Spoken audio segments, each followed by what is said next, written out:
예배 드리기 전에 찬양하도록 하겠습니다. 저희가 아침에 일어나서 보면 기대하시는 분이 계시지만 그동안 몸도 있습니다. 박수 치면서 하나님의 나팔 소리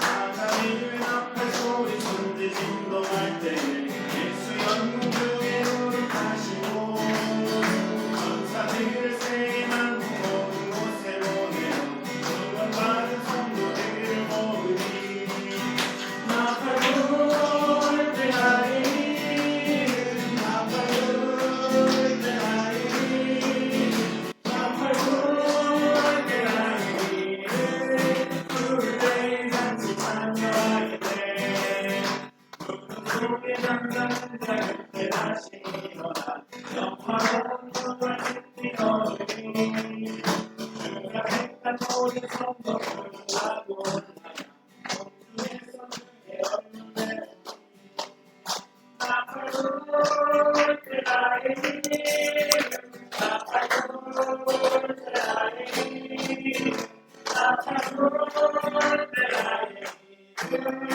부를 때 같이 찬양하게 돼 다시 오실 날을 우리할 수 없으니 항상 기도하고 깨어 있어서 그를 앞에 우리 나가서 그때까지 참고 기다리네 나팔 불 때 하리 나팔 불 때 하리 나팔 불 때 하리 부를 때 다시 한번 하나님의 나팔 소리 하나님의 나팔 소리 진동할 때 예수 영광 중에 노릇하시고 천사들을 세게 만든 모든 곳에 보내 구원받은 성도들을 모으니 강해 나팔 불 때 하리 나팔 불 때 하리 나팔 불 때 하리 부를 때 같이 찬양하게 찬양하는 자 무덤 속에 잠자는 자 그때 다시 일어나 영화로운 주의 승리하리니 주가 택한 모든 성도들을 하고 올라가 공중에서 그의 얼굴에 나팔 불 때 하리 나팔 불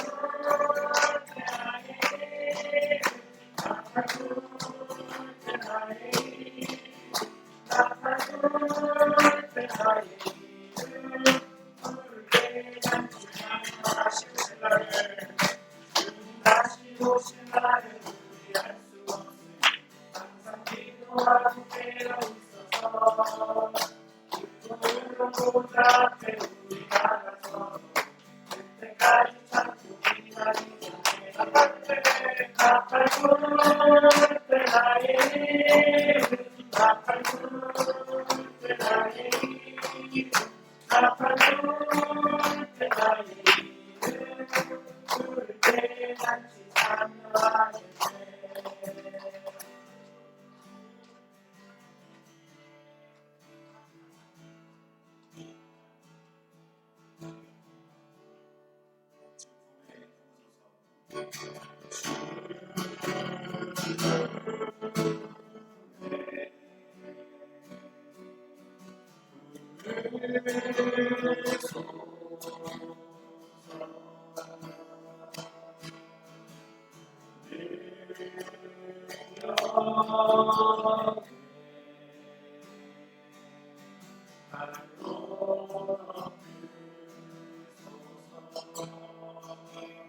거친 파도 날 향해 와도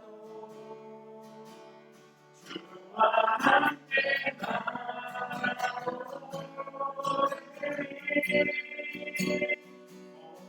가운데 나의 영혼 잠잠하게 주를 보니 잠언 주의 눈부서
파도 날 향해 와도 그와 함께 날아오리 어둠 가운데 나의 영혼 잠잠하게 파도 날 향해 와도 거친 파도 날 향해 와도 그와 함께 날아오리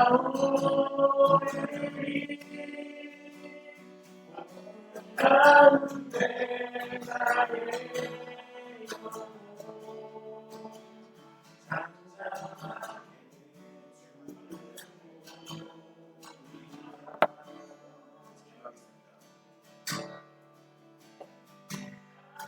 하나님을 위해 예배드리게 같이 기도하겠습니다. 아버지 하나님 오늘 우리가 예배드리게 하여 주시옵소서. 이런 예배하는 삶을 만나게 하여 주시옵소서. 특히나 그 바람을 나가게 하여 주시옵소서. 하나님이 하시는 그 일들을 우리가 알게 하여 주시옵소서. 하나님이 하시는 그 일이 가능한 것을 깨닫게 하여 주시옵소서. 아버지 우리가 잠잠하게 주를 보게 하시고 내 인생의 것은 파도가 내게 몰려오지만 하나님을 만나고 파도를 이겨내고 아버지 앞에 나가야 하나님의 자녀가 되게 하여 주시옵소서. 하나님을 바라봅니다. 하나님을 찬양합니다. 주를 나와 함께 하시고 인도하여 주시옵소서.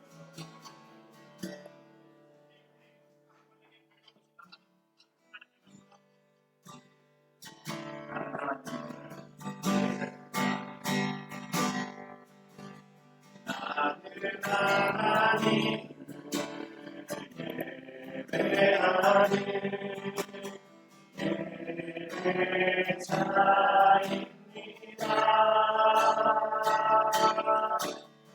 내가 서 있는 어디서나 하나님을 예배합니다. 내 영혼 거룩한 은혜를 받아요. 내 마음을 완전한 하나님 향하여 이곳에서 하루 시간 하나님을 예배합니다.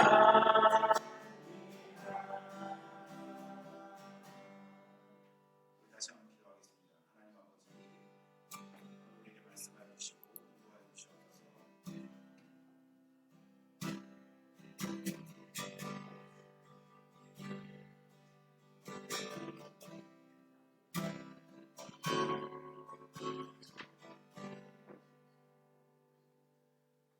신경으로 신앙 고백하겠습니다. 나는 전능하신 아버지 하나님 천지의 창조주를 믿습니다. 나는 그의 유일하신 아들 우리 주 예수 그리스도를 믿습니다. 그는 성령으로 잉태되어 동정녀 마리아에게서 나시고 본디오 빌라도에게 고난을 받아 십자가에 못 박혀 죽으시고 장사된 뒤 사흘 만에 죽은 자 가운데서 다시 살아나셨으며 하늘에 오르시어 전능하신 아버지 하나님 편에 앉으시다가 거기로부터 살아있는 자와 죽은 자를 심판하러 오십니다. 나는 성령을 믿으며 거룩한 공교회와 성도의 교제와 죄를 용서받는 것과 몸의 부활과 영생을 믿습니다. 아멘. 교동문 4번 시편 5편 말씀입니다.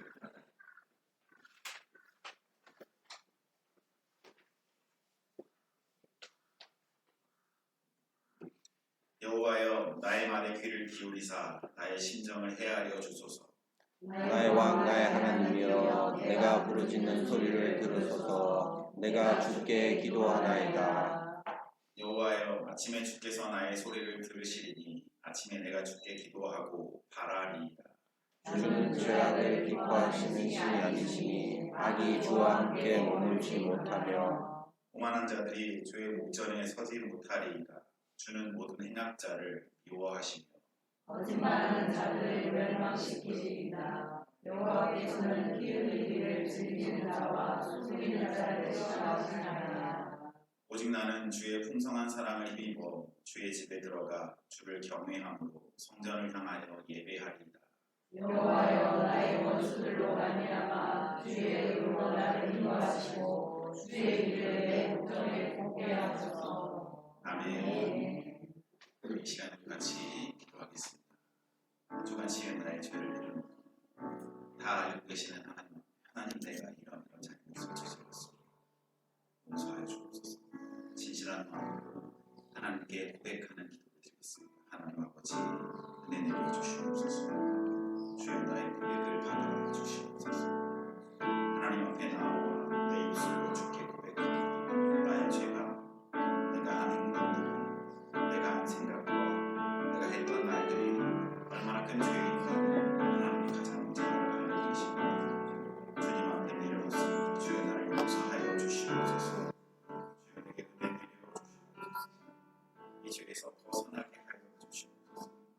하나님 찬양하고 아버지 앞에 나오게 하시고 아버지가 하시는 그 일들이 내 안에서 기쁨으로 가깝게 하여 주옵소서.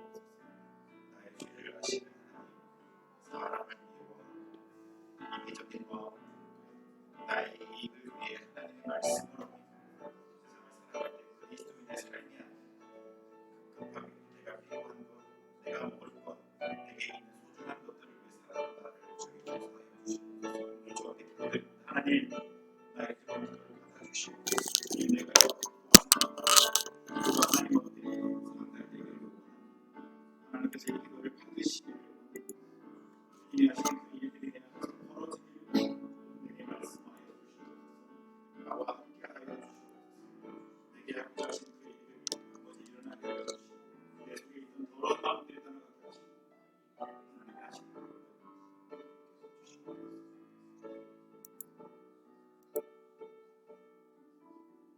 하나님 우리가 우리의 죄를 자백하면 하나님은 신실하시고 의로우신 분이셔서 우리를 용서하시고 모든 길에서 우리를 깨끗하게 해주신다고 말씀하셨습니다. 나의 아버지 자녀인 내가 아버지께 털어놓습니다. 고백합니다. 주님 나의 더러운 죄가 말로 지었던 것, 행동으로 지었던 것, 생각으로 지었던 것, 하지 말아야 할 것을 한 죄, 내가 하는데 하지 않은 모든 죄를 주 앞에 주여 용서하여 주시옵소서. 나를 깨끗하게 하여 주시옵소서. 하나님의 은혜로 나를 감싸 주시고 흰눈같이 하얗게 나를 깨끗하게 주의 자녀로 만들어 주시옵소서. 예수 그리스도의 이름으로 기도합니다. 아멘.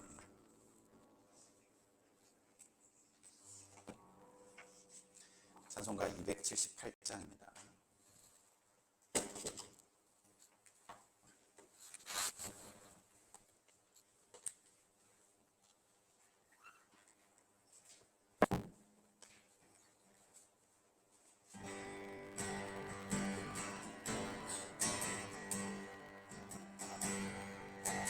여러 해 동안 죽거나 세상 연락을 즐기고 저 흉악한 죄에 빠져서 주를 잊었네.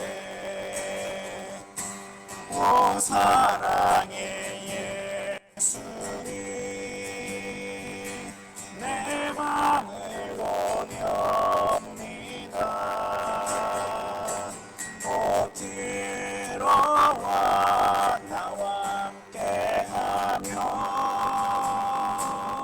내 생명이 되소서. 죄악의 주를 진이 불쌍히 여기사 전하늘의 영광 버리고 이 세상에 오셨네. 오 사랑의 예수님 내 맘을 보렵니다. 못 들어와 나와 함께하며 내 생명이 되소서. 공포를 입은 구주는 하시며 멸류관 쓰시고 그 십자가 높이 달리사 그 앞을 잡았네. 오 사랑의 예수님 내 맘을 오렵니다. 오 들어와 나와 함께하며 내 생명이 되소서. 미련한 우리 인생은 주의 공로를 모르고 그 쓸쓸한 사막 가운데 늘 헤매고 다녔네. 오 사랑의 예수님 내 맘을 오렵니다. 못 들어와 나와 함께하며 내 생명이 되소서. 아멘.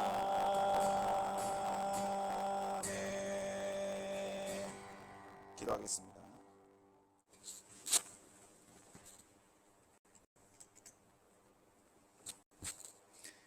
하나님, 오늘도 우리가 하나님께 헌금을 드리기 위해 또 내 마음을 드리기 위해 준비하며 나와왔습니다. 주님, 내 마음을 받아 주시옵소서. 하나님, 내가 드리는 헌금을 받아 주시옵소서. 하나님의 뜻에 기쁘게 사용하시고 하나님이 하시는 그 일에 사용될 수 있도록 은혜 내려 주옵소서. 아버지, 나는 연약하고 나약한 자라서 하나님께 대한 믿음보다는 돈과 물질에 더 이끌리는 사람임을 고백합니다. 하나님께 고백하지 않고 이렇게 주일마다 와서 하나님 앞에 기도하지 않으면 절대로 그 유혹을 이겨낼 수 없는 나약한 인간입니다. 오늘 아버지께 드리는 이 헌금은 하나님, 내게는 하나님이 가장 소중합니다라는 고백이고 우리 삶의 그 모든 것을 주께 드리겠다는 결심입니다. 주여 받아 주시옵소서. 헌금을 드릴 때 우리가 기도 제목을 적어서 드렸습니다. 감사한 기쁜 일에 있는 사람은 주 앞에 감사하고 기쁜 제목을 담아드렸고, 힘들고 어려운 일에 있는 사람은 해결해 주시기를 원하는 마음으로 그 기도를 담아드렸습니다. 주여 각자 찾아가 주시옵소서. 그 마음에 말 못할 문제와 아픔과 어려움들을 어루만져 주시고 해결해 주시고 하나님이 내 문제를 해결해 주셨다라는 기쁨을 느낄 수 있는 은혜를 내려 주옵소서. 하나님이 아니면 누가 우리를 도우며, 하나님이 아니면 누가 우리의 부탁을 들어주겠습니까? 아버지이기 때문에 자녀인 내가 달려가서 아버지께 무릎 꿇고 목 놓아 울며 애타게 바라는 것은, 아버지 나를 고쳐주시옵소서. 아버지 내 문제를 해결해 주시옵소서. 아버지 내 삶을 기쁨으로 행복으로 이끌어 주시옵소서라는 기도 제목을 드리니 받으시고 응답하여 주시고 해결하여 주시옵소서. 예수 그리스도의 이름으로 기도합니다. 아멘. 교회 소식을 전해드리겠습니다. 주일 헌금 봉투, 주정 헌금이라고 써 있는데요. 봉투를 마련했는데 연말정산이 필요하신 분들을 위해서 마련한 봉투입니다. 그 봉투에 나지 않고 그냥 하시려고 하는 분들은 그냥 하셔도 아무 상관없습니다.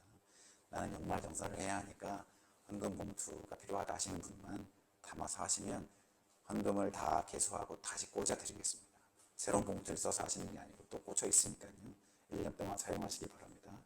첫 번째 주일과 세 번째 주일 매달 성경 공부가 예배 후에 있습니다. 꼭 기억하시고 교재를 준비해 오시길 바라겠습니다. 오늘 함께 읽을 성경 말씀입니다. 창세기 22장 5절 말씀. 창세기 22장 5절 말씀입니다. 구약 성경 28페이지 창세기 22장 5절 말씀입니다.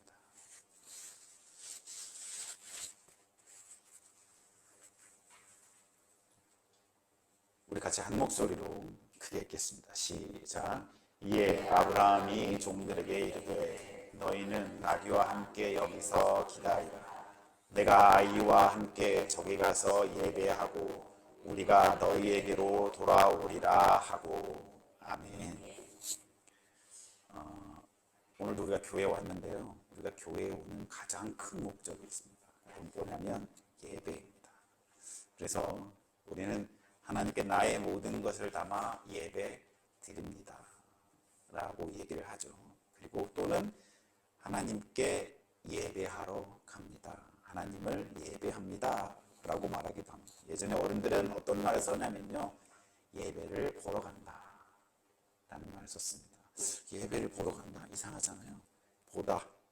근데 그 보다가 아니라 시장에 가면 장 보러 간다, 일하러 갈 때 일을 보러 간다, 이런 말을 썼기 때문에 하다라는 파생형의 동사입니다. 그래서 예배하다, 예배보다 똑같은 말이에요. 무식하다 뭐 이런 말 서로 하지 마시고 그냥 그 사람이 쓰는 말은 그 사람의 언어이니까 인정해주면 간단합니다. 우리는 그래서 교회에 오면 예배 드리고 예배하고 예배 봅니다. 처음 시작할 때 우리 교회가 부른 찬양이죠. 나는 하나님을 예배하는 예배자입니다. 그러니까 교회에 온다라는 건 여러분 어떤 마음으로 오는 거냐면요, 거룩한 성도라는 의미도 있지만 가장 중요한 건 예배드리는 예배자로 옵니다.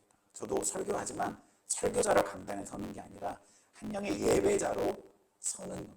우리 모든 예배자인 거죠. 그렇게 가장 많은 시간, 가장 많은 마음을 투자할 정도로 우리는 예배를 드립니다.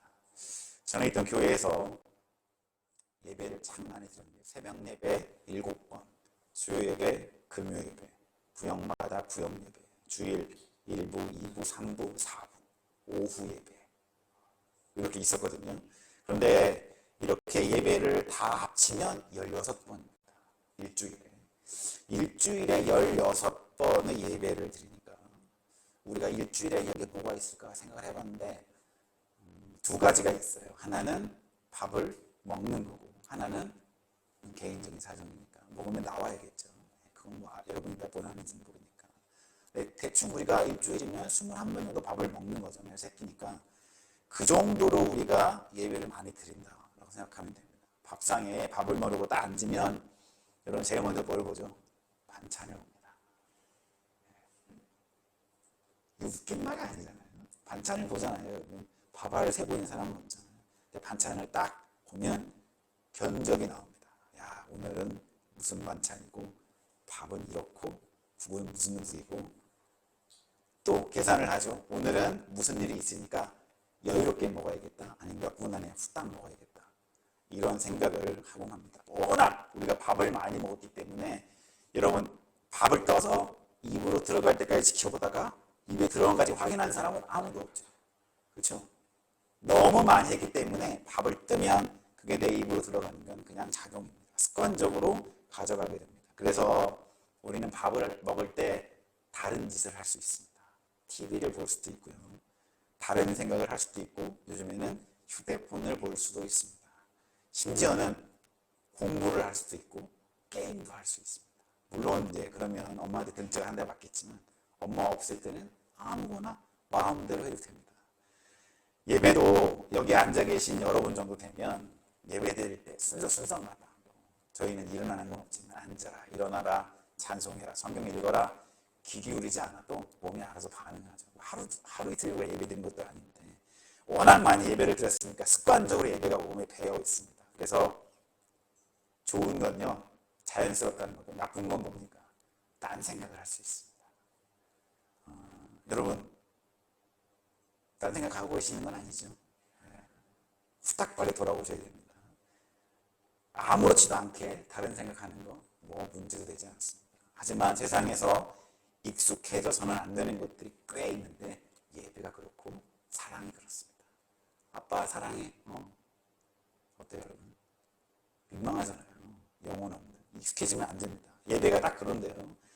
우리는 예배를 하나님께 드린다라고 말들을 많이 합니다. 그러면 여러분, 내가 드린다고 하면 그 대상은 어떻게 하는 거죠?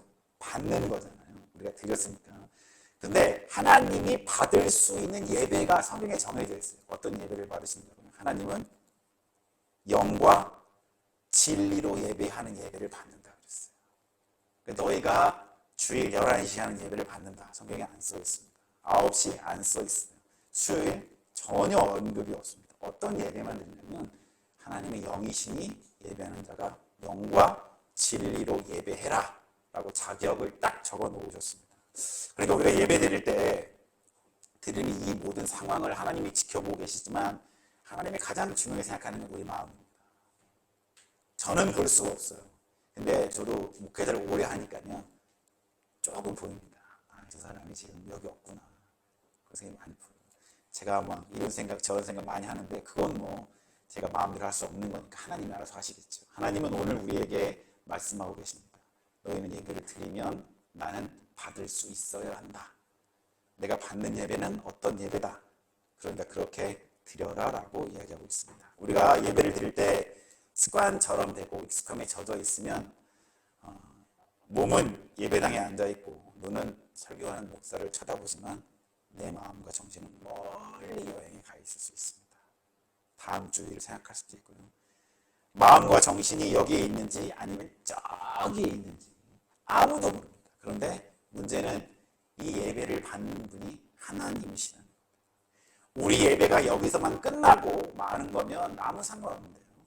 하나님이 받으시기 때문에 쟤는 진짜 예배를 드리고 마음이 있는지 없는지를 다 알고 계신다는 이야기입니다. 그럼 거꾸로, 그럼 몸만 다른 데 나가 있고 정신만 여기 와 있으면 되느냐? 그것도 안 돼요. 그것도 말도 안 되는 얘기죠. 그런 얘기가 있잖아요. 남편이 안 되는 얘기지만 바람을 피우다 걸렸어요. 그래서 막 현장에서 걸려가지고 막 경찰이 오고 막 아내가 너 죽고 나 죽지 마. 그리고 여보, 내가 몸은 여기 있지만 마음은 당신과 함께 있었어. 이러면 어때요? 강아지가 멍멍 짖는 소리랑 똑같은 거잖아요. 안 그래요? 마찬가지입니다. 몸도 마음도 다 여기 있어야지. 몸만 여기 있고 마음은 저기가 있거나 몸은 저기가 있고 마음만 여기 함께 있습니다. 별로 의미가 없습니다. 하나님은 우리가 어떻게 예배를 드리는지 완전히 다 아시는 분입니다. 만일 우리가 좋아하는 TV 스타, 여러분 요즘에 마음에 두고 있는 연예인이 있나요? 그 연예인이 이 자리에 서 있다고 생각해 보십시오. 저처럼 좀 힘들게 생긴 사람 말고 예쁘고 잘생긴 사람이 앞에 딱 나서 있으면 어때요 여러분? 2시간이 지나도 눈 하나 깜빡하지 않을 거예요. 혹시나 나랑 눈을 마주치지 않을까? 혹시나 나를 불러주지 않을까? 하나님은 우리의 창조주이십니다. 여러분, 예배 드리면서 마음이 떠나 있는 것은 하나님을 무시하는 것과 똑같습니다. 진짜로 힘들고 어려운 말이고 무서운 말인데요. 여러분, 우리는 하나님을 무시해서는 안 됩니다. 근데 예배 드릴 때 예배 드린다라고 말하고 앉아있는데 마음이 떠나 있으면 앞에 있는 하나님을 무시하는 것과 마찬가지입니다. 최고 권력자, 여러분 회사를 다닌다면 회사 사장님, 아니면 여러분이 속해 있는 모임이 있다면 그 모임에 실권자가 앞에 서고 이야기하는데 딴짓할 수 있습니까? 딴짓할 수 없습니다. 제가 군에 있을 때 한 달에 한 번씩 국기 개양식이라는 걸 사단 본부에 모여서 했거든요. 그때 이 사단장, 제가 님자를 붙이지 않겠습니다. 그 사람 님자를 붙이는 사람이 아니에요. 사단장이 와서 이제 국기 개양식을 하고 훈화라는 시간을 합니다. 근데 그 사람은 할 말이 많은 사람이었어요. 1년 반을 그 사람이 저희 부대에 사단장을 했는데 그렇게 1시간 이상 얘기를 해요. 네, 봄, 가을엔 괜찮아요, 그나마. 겨울도 참을만해. 추우면 여러분 졸리지 않거든요. 추우면 벌벌 떨긴 하지만 여름이 문제입니다. 여름에 그렇게 군인들 앞에 서 있는 군인들은 깃발을 들고 있고 그냥 옆에 막 총 들고 저희 총 다 들고 있거든요. 다 들고 있는데 1시간 이상 얘기를 하다가 한 명이 쓰러졌어요. 푹 쓰러졌어요. 그 사람한테 미안한데 너무 기뻤어요. 이제 끝나는구나. 아, 이제 끝나는구나. 그랬거든요. 그러니까 그 사단장이라는 사람이 딱 보더니 뭐라고 앉아서 야, 저거 치워.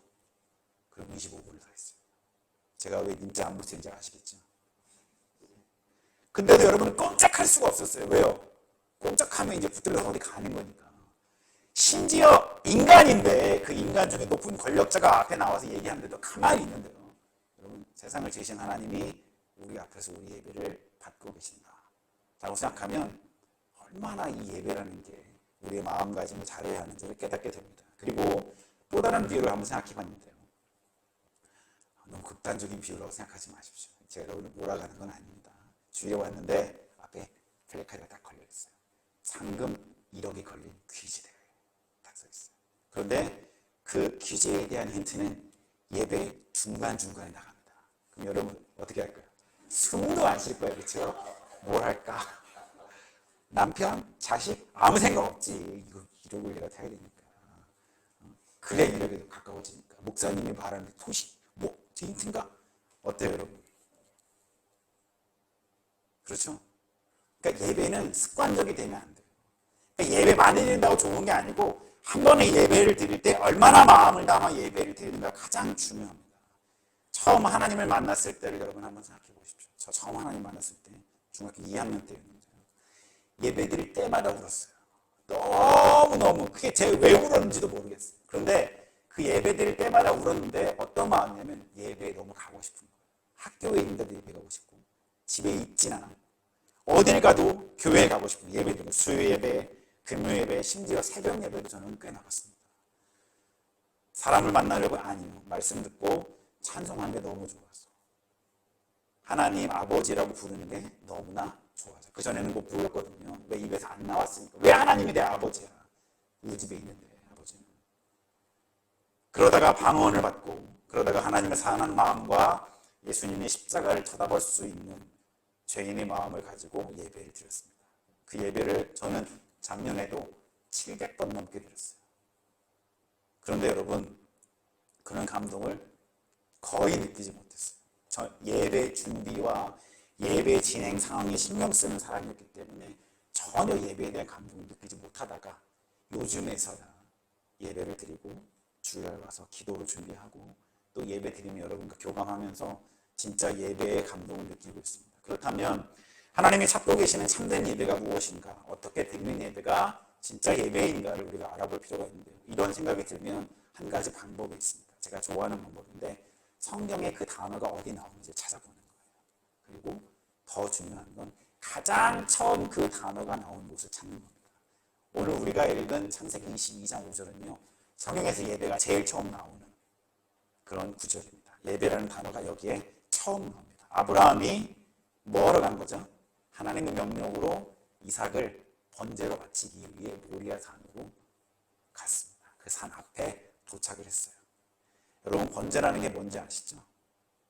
재물을 잡아서 배를 가르고 다 꺼내고 다 펴쳐서 뼈와 살을 분리하고 불태워 죽이는 거예요. 사랑하는 아들 이삭을 그렇게 죽이려고 올라가는 그런 때 쓰인 말이 예배입니다. 아브라함이 하려고 했던 행동은 간단한데요. 아들을 죽이는 살인 행위입니다. 그런데 더 간단하게 얘기하면 하나님이 하라고 했기 때문에 명령에 순종하는 행동입니다.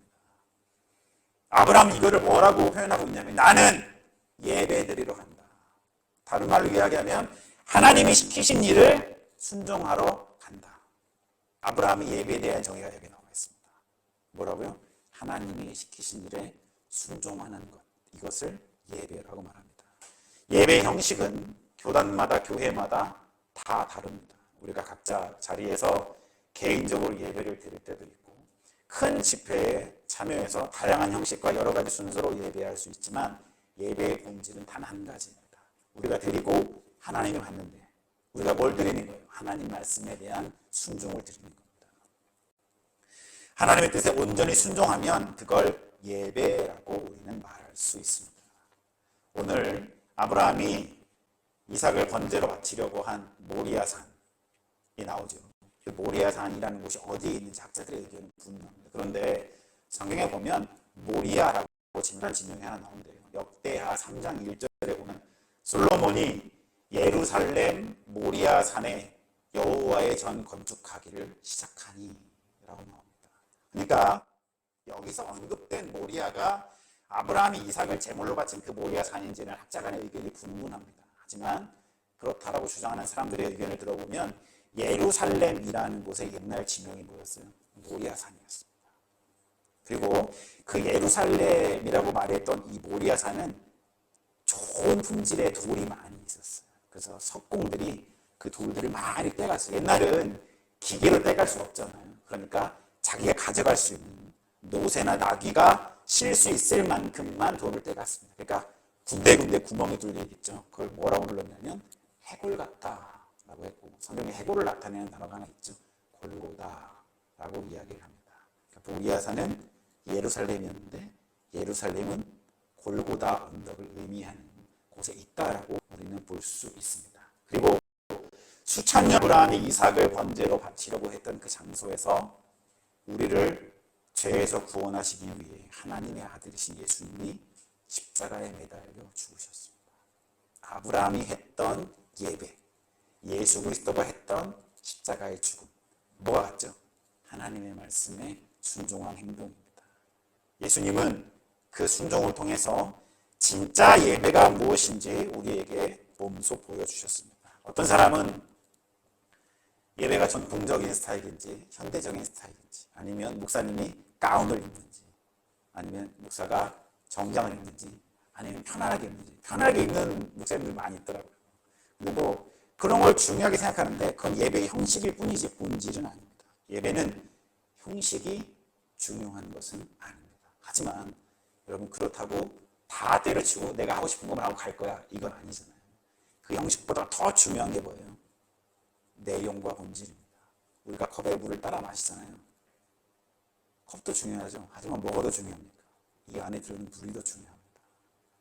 우리가 어떤 본질을 가지고 예배를 드리느냐가 진짜 중요한 문제입니다. 내가 어디에서 어떤 일을 하고 있는 상황이든지 하나님의 말씀에 순종하기 위해, 하나님의 말씀을 지키기 위해 노력하고 있다면 그것이 예배입니다. 직장을 다녀보면요, 직장에 관례들이 있습니다. 근데 그 관례들을 자세히 살펴보면 너무 말도 안 되는 관례들이 있어요. 정직하지 못한 관례이거나 다른 사람에게 피해를 주는 관례이거나 아니면 위법을 저지르는 관례일 수도 있습니다. 그걸 뿌리치고 정직하게 하나님의 뜻에 맞게 행동하고 있다면, 그러기 위해 노력하고 있다면 그 사람은 거기서 지금 예배를 드리고 있는 겁니다. 분쟁이 가득한 곳에 욕을 먹지만, 박쥐냐라고 욕을 듣지만 가서 평화를 가져오기 위해 힘을 다하고 있다면 그 사람은 지금 예배를 드리고 있는 겁니다. 그리고 몸이 아픈 사람이나 힘든 사람을 돕기 위해 팔을 걷어붙이고 나섰다면 그 사람 역시 예배를 드리고 있는 중입니다. 여러분, 예배가 뭔지 이제 아셨죠? 하나님의 말씀에 순종하기 위해 몸부림치는 우리의 모든 행동과 마음, 결심을 다 예배라고 말할 수 있습니다. 우리 성경을 한번 찾아서 읽어보겠는데요. 요한복음 17장 1절부터 5절까지의 말씀입니다. 요한복음 17장 1절부터 5절까지의 말씀입니다. 천천히 찾으십시오. 제가 뭐 카운트다운을 하지 않습니다. 천천히 찾으십시오. 이것도 치열하게 하려면요, 제가 카운트다운 하면 됩니다. 10, 9 이렇게 하면 되는데 그걸 또 교회에서 그렇게까지. 신약 176페이지에 있는데요, 17장 1절부터 5절까지의 말씀입니다. 천천히 한 목소리로 함께 읽겠습니다. 시작. 예수께서 이 말씀을 하시고 눈을 들어 하늘을 우러러 이르시되 아버지여, 때가 이르렀사오니 아들을 영화롭게 하사 아들로 아버지를 영화롭게 하게 하옵소서. 아버지께서 아들에게 주신 모든 사람에게 영생을 주게 하시려고 만민을 다스리는 권세를 아들에게 주셨음이로소이다. 영생은 곧 유일하신 참 하나님과 그가 보내신 자 예수 그리스도를 아는 것이니이다. 아버지께서 내게 하라고 주신 일을 내가 이루어 아버지를 이 세상에서 영화롭게 하였사오니 아버지여 창세전에 내가 아버지와 함께 가졌던 영화로서 지금도 아버지와 함께 나를 영화롭게 하옵소서. 아멘. 예수님은 요한복음에서 자기가 인간으로 이 땅에 오신 이유를 설명해 주셨는데요. 아주 간단하게 써 있습니다. 아버지께서 내게 하라고 주신 일을 내가 다 이루어 아버지를 영화롭게 하였사오니. 다시 이야기하면 아버지께서 내게 시키신 일들을 다 행하고 아버지께 영광을 돌렸으니 라는 뜻입니다. 왜 오셨다고요? 아버지가 시키신 일을 다 행하기 위해서, 그 말씀에 순종하기 위해서 다 했더니 이것이 하나님께 영광이 되었다. 이것이 예수님이 이 땅에 오신 이유입니다. 그런데 여러분, 이 땅에 오신 분은 예수님뿐만이 아닙니다. 여러분도 저도 이 땅에 왔죠. 우리에게도 하시는 말씀입니다. 우리 모두가 태어난 이유를 예수님은 여기에 간결하게 써놓으셨습니다. 우리 모두는요, 태어난 목적을 가지고 태어나게 됩니다. 우연히 태어난 사람은 한 명도 없습니다. 누구나 하나님이 무언가를 계획하고 이 땅에 보내주셨습니다. 그리고 그것을 아는 것이 정말로 중요합니다. 우리가 아는 단어 중에 헷갈리는 단어 두 가지가 있는데요. 하나는 소명이라는 단어가 있고 하나는 사명이라는 단어가 있습니다. 한글도 헷갈리고 뜻도 헷갈립니다. 소명, 여러분, 무엇을 말하는 것일까요? 소자는 부를 소자를 의미합니다. 그러니까 우리가 하나님께 부름을 받아서 하나님을 믿게 되었다라고 하는 것, 그리스도인이 된 것은 소명을 이야기합니다. 그럼 사명은 무엇을 얘기하냐? 시킬 사자를 얘기하는 거죠. 이 땅에서 우리가 해야 할 하나님의 명령을 사명이라고 하는데, 그러면 선교사로 나가고 목회자하고 뭐 이런 것만 사명 아닌가? 아닙니다, 여러분. 여러분들이 다니고 있는 직장, 여러분이 하고 있는 모임, 여러분이 속해 있는 단체에서 여러분들이 하나님의 마음을 가지고 하는 그 모든 일은 다 사명입니다.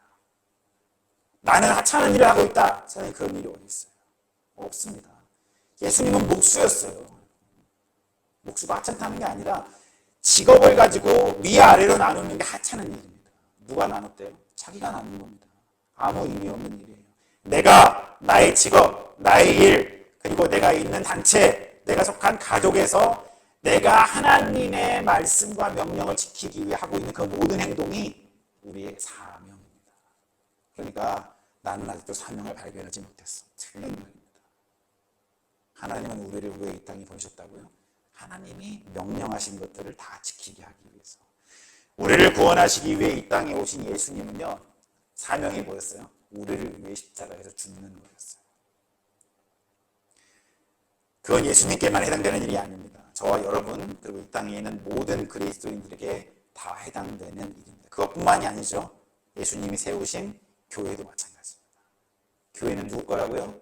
내 교회다라고 예수님이 얘기했죠.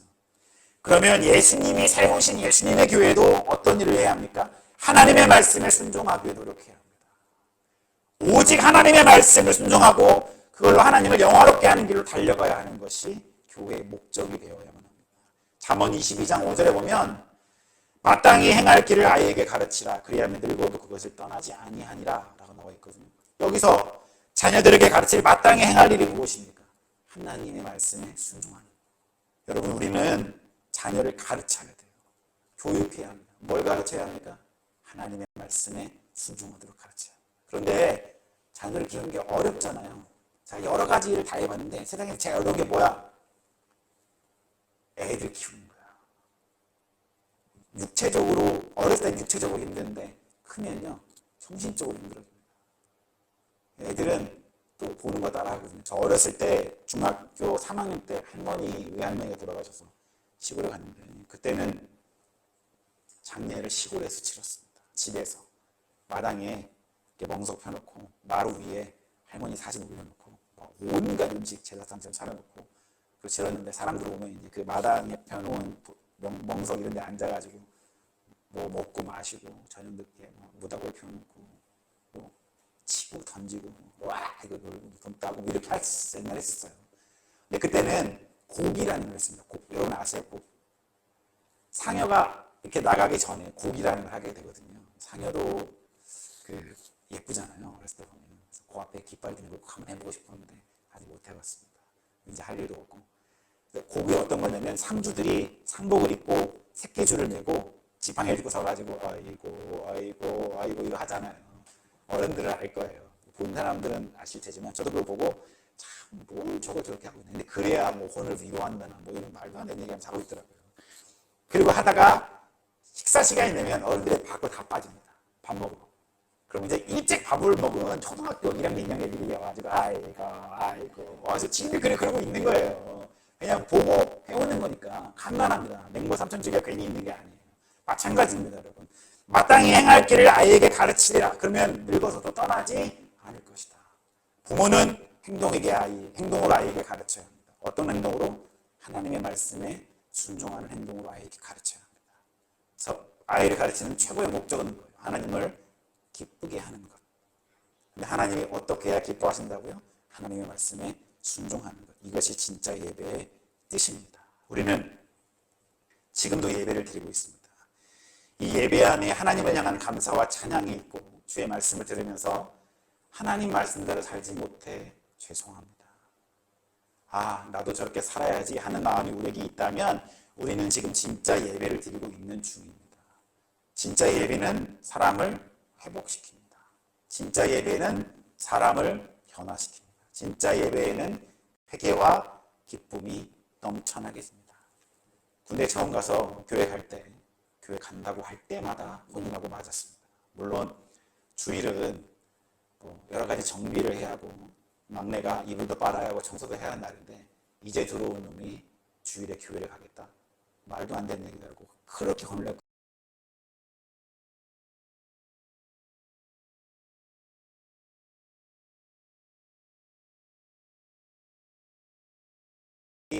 너무 기뻤어요. 지옥을 빠져나온. 근데 도착할 때쯤 너무 힘들어요. 다시 그 길을 걸어가야 되니까.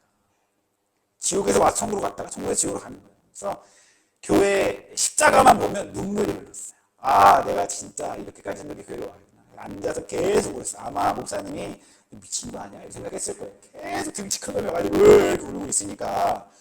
그래서 예배를 드리는데 이런 기도만 하나님 내가 말이야 다른 거 하려는 것도 아니고 나쁜 짓을 하겠다는 것도 아니고 말이야 교회 와서 예배 좀 드리겠다. 왜 날 안 도와줍니까? 저 때리는 애들 손 좀 부러지게 만들거나 아니면 아예 나를 보면 성스러운 생각이 들어서 때리겠다는 생각이 안 들게 하거나 말이야. 그래요. 맨날 며칠을 내가 막 교회 와서 예배를 드리는데 하나님 여기 강원도 철원이라고 안 계신 거 아닙니까? 춥다고 안 오시는 거 아니에요? 진짜 별기도를 잘했어요. 제가 그날도 그렇게 기도하고 울면서 예배를 드리다가 마지막 찬양을 부르는데 마지막 찬양이 오 신실하신 주라는 찬양이었어요. 가사가 뭐냐면 하나님 한 번도 나를 실망시킨 적 없으시고 언제나 공평과 은혜로 나를 지키셨네. 오 신실하신 주, 오 신실하신 주, 내 너를 떠나지도 않으리라. 내 너를 버리지도 않으리라. 약속하셨던 주님 그 약속을 지키사 이후로도 영원토록 나를 지키시리라 확신하네. 찬양 막 부르는데 눈물이 막 나는데 그때 어떻게 제게는 느껴졌냐면 들려왔냐면 하나님 하시는 말씀이 아닙니다. 여러분 오해하지 마십시오. 저는 한 번도 그런 말 한 적이 없어요. 제게는 어떻게 들려왔냐면 사랑하는 아들아 힘내라. 이겨내라. 내가 네 옆에 있다. 이 시간을 이겨내고 강한 사람이 되어야만 이 세상에서 승리할 수 있다. 내 음성처럼 들려왔습니다. 자식이 힘들어하는 모습을 참아보지 못하면서도 응원하시는 아버지의 모습이 떠올랐어요. 얼마나 많은 충격과 눈물이 있었는지 그리고 회복이 됐습니다. 그 이후로는 절대 힘들어하지 않았어요. 때리면 때려봐라. 많은 놈도 힘들지만 때리는 놈도 힘드니까 네가 언제까지 날 때리겠냐. 3개월 가지도 않더라고요. 그런 마음으로 견딜 수 있었습니다. 여러분 진짜 예배는 우리를 회복시킵니다. 진짜 예배는 나 혼자 걸어가는 길에서 하나님을 만나게 해줍니다. 예배는 우리에게만 주어진 특권입니다. 왜 특권이냐고요? 그리스도인만 예배를 드릴 수 있습니다. 하나님을 모르는 사람은 하나님께 예배 드릴 수 없습니다. 왜?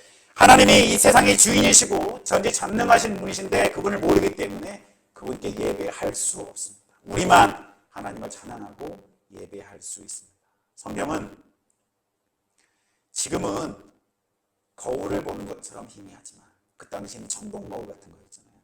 그런 걸 보는 것처럼 잘 안 보이지만 나중에 장차 주님의 얼굴과 얼굴을 직접 보며 예배하는 때가 온다라고 고린도전서에서 말씀하고 있습니다. 성경의 약속대로 장차 우리는 하나님의 영광을 보며 그 영광에 사로잡혀서 감격 가운데 완벽한 예배를 드리게 될 것입니다. 우리는 하나님을 예배하기 위해 만들어졌습니다. 진심으로 예배하십시오. 여러분 진짜 예배를 드리십시오. 그래서 끝나고 나가면 여러분 집에서, 여러분 모임에서, 여러분 직장에서 하나님의 말씀을 지키기 위해 몸부림치며 노력하십시오. 그게 예배고 그게 하나님이 가장 기뻐하시는 일입니다. 같이 기도하겠습니다. 하나님 아버지, 오늘 우리가 하나님께 기도드립니다. 아버지, 오늘 우리가 하나님께 예배드립니다. 하나님, 먼저 나를 예배할 수 있는 그리스도인으로 받아주셔서 감사합니다. 세상의 주인이신 하나님을 아버지라 부를 수 있게 해주셔서 세상 또 한 번 감사를 드립니다. 하나님을 예배하러 나온 이 자리, 오늘 우리 하나님을 만나야지. 오늘 하나님의 말씀을 들어야지. 오늘 내가 나의 입술로 하나님을 찬양해야지. 내 기도를 통해서 더러운 나의 죄를 다 내 아버지께 말씀드리고 용서받아야지 라는 생각으로 나온 우리 성도들을 주여 기억하여 주시옵소서. 하나님이 기억하시는 그 모든 이름들을 주께서 어루만져 주시고 품에 안아주셔서 날마다 하나님의 품 안에서 뛰어노는 자유를 가진 주의 그리스도인들이 되게 하여 주시옵소서. 하나님, 오늘도 우리는 예배를 드렸습니다. 예배를 드렸는데 하나님이 받을 수 있는 예배였는지는 잘 모르겠습니다. 하지만 주님, 점점 더 우리 예배가 나아지게 하시고 점점 더 진심과 마음을 담게 하시고 하나님, 나를 하나님 받아주시옵소서. 하나님, 내 인생을 하나님이 사용하여 주옵소서라고 외치는 그리스도인이 되게 하여 주옵소서. 하나님, 우리 가운데는 스스로를 낮게 보는 사람이 있습니다. 너무 낮추어 봐서 나 같은 게 뭐 필요가 있을까? 나 같은 게 하나님께 도움이 될까? 내가 하는 일이 겨우 이거밖에 안 되는, 내가 지금 있는 위치와 자리가 내세울 것이 못 되는데 하나님, 그게 무슨 소용입니까? 그런 것이 무슨 의미가 있습니까? 하나님은 우리를 하나님의 자녀로 부르셨고 하나님의 사랑하는 아들과 딸로 받아주셨는데 아들과 딸이 왔는데 그 아들과 딸이 한 일이 무슨 소용이며 그 아들과 딸이 하는 지기가 무슨 소용입니까? 그냥 내 아들과 딸이기 때문에 하나님은 좋으신 겁니다. 그 아들과 딸이 오늘 모여 주 앞에 예배드립니다. 저도 아비지만 가장 자녀에게 듣고 싶은 말은 단 한 가지, 아버지 사랑합니다. 하나님, 오늘도 주를 사랑한다 고백하는 내 기도를 받아주시고 응답하여 주시옵소서. 나도 너를 사랑한다 말씀해 주시옵소서. 삶 속에서 하나님의 사랑을 느끼는 행복한 그리스도인이 되게 해 주시옵소서. 주 예수 그리스도의 은혜와 하나님의 사랑과 성령의 충만하심, 이 자리에 있는 우리 예영교회 모든 성도들에게 함께하길 간절히 축복합니다. 아멘.